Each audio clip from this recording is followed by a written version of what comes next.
আসসালামু আলাইকুম। শুরু করছি কৃষি সংবাদ, সঙ্গে আছে আমি নিশা মুনতাসির। এখনকার এই সংবাদ আয়োজন একই সঙ্গে চ্যানেল আইয়ের ইউটিউব চ্যানেল এবং চ্যানেল আইয়ের ওটিটি প্ল্যাটফর্ম আই স্ক্রিনে লাইভ স্ট্রিম হচ্ছে।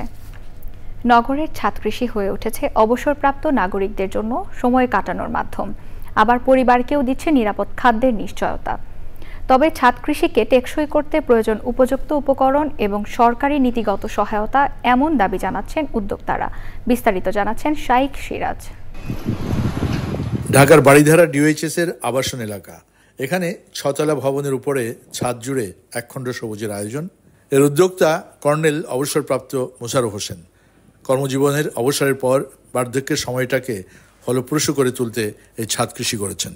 এটা কোভিড-19 সময় 2019 শেষ 20-এ তখন দেখলাম যে সময়টা কিভাবে কাটানো যায়। তো সেই চিন্তাটা হঠাৎ করে ছাদ বাগানের কথা মনে পড়লো। তার আগে তো দেখেছি বিভিন্ন জায়গায়, তখনই ওই থেকেই আমি শুরু করলাম আর কি।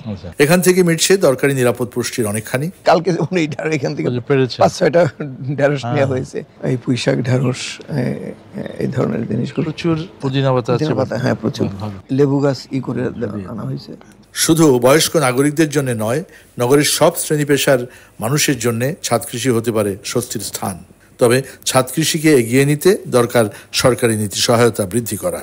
নার্সারিতে ওরা যেটা বলে, কিছু কিছু ক্ষেত্রে ওরা মনে হয় চিট করে বা ইয়ে করে, কারণ আমরা তো অনেকটা বুঝতে পারি না প্রথম।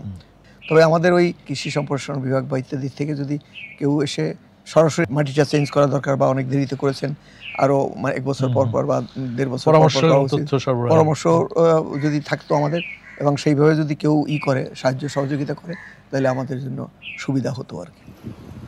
শহর অঞ্চলগুলোতে ছাদ কৃষির ব্যাপক সম্প্রসারণ হলেও এখনও সবচেয়ে বড় অন্তরায়গুলো হচ্ছে সঠিক তথ্য প্রাপ্তি, ভালো মানের বীজ এবং উন্নত মানের চারা, যেটা অনেক সময় নার্সারিগুলো থেকে পাওয়া যায় না। এমনই মন্তব্য করলেন এই ছাদ কৃষক অবসরপ্রাপ্ত কর্নেল মোশাররফ। ঢাকার ডিওএইচএস বাড়িধারা থেকে শাইখ সিরাজ, চ্যানেল আই। এ নিয়ে বিস্তারিত প্রতিবেদন দেখবেন আগামীকাল বেলা 3:05 হৃদয়ে মাটি ও মানুষের ডাক অনুষ্ঠানে। কৃষি নির্ভরশীল গাইবান্ধায় বিটরুট চাষের এক নতুন সম্ভাবনার দুয়ার খুলছে। ধান, পাট সহ প্রচলিত ফসলের চাষের পাশাপাশি প্রথমবারের মতো এ জেলায় ভিনদেশি সবজি বিটরুট চাষ হচ্ছে। গাইবান্ধা প্রতিনিধি ফারুক হোসেনের তথ্য, ভিডিও চিত্রে রাজীব আহমেদের রিপোর্ট। সুপারফুড হিসেবে পরিচিতি পাওয়া পুষ্টিগুণ সমৃদ্ধ সবজি বিটরুটের চাষ হচ্ছে গাইবান্ধায়। উপজেলা সদর, সদুল্লাপুর ও ফুলঝুরি সহ বেশ কিছু এলাকার কৃষক ধান, পাট সহ প্রচলিত ফসলের চাষের পাশাপাশি স্বল্প পরিসরে বিটরুট চাষ করছেন। এই যে সকাল থেকে এগুলোই তুলতে আসি, তুলবেন লাগছে, বিক্রি করবেন লাগছে। এখানে বিভিন্ন জায়গা থেকে লোকজন আসে এবং তারা এটা নিয়ে যায়। সাফল্য দেখে আশপাশের অনেকেই বিটরুট চাষে আগ্রহী হচ্ছেন। খাইতে অনেক টেস্টি, তবে দেখে অনেক ভালো লাগতেছে। ফলটা খুব উপকারী আমাদের জন্য। আমরা যদি খাই তাহলে আমাদের জন্য অনেক উপকার হবে। সবজি হিসাবে বাজারে বিটরুটের চাহিদা বাড়ছে বলে জানান সবজি বিক্রেতারা।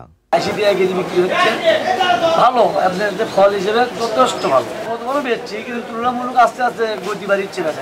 কৃষি বিভাগ বিটরুট চাষে চাষিদের প্রযুক্তিগত সহায়তা ও পরামর্শ দিচ্ছে। বিটরুট চাষ একটি লাভজনক ফসল, সেক্ষেত্রে কৃষি বিভাগ তাদেরকে নিয়মিত পরামর্শ প্রদান করছে, প্রশিক্ষণের আওতায় আনার চিন্তা ভাবনা করছে। কৃষি বিভাগের সহায়তা ও সঠিক বাজার ব্যবস্থাপনা নিশ্চিত করা গেলে কৃষক বাণিজ্যিকভাবে বিটরুট চাষে যুক্ত হবেন বলে আশা চাষিদের।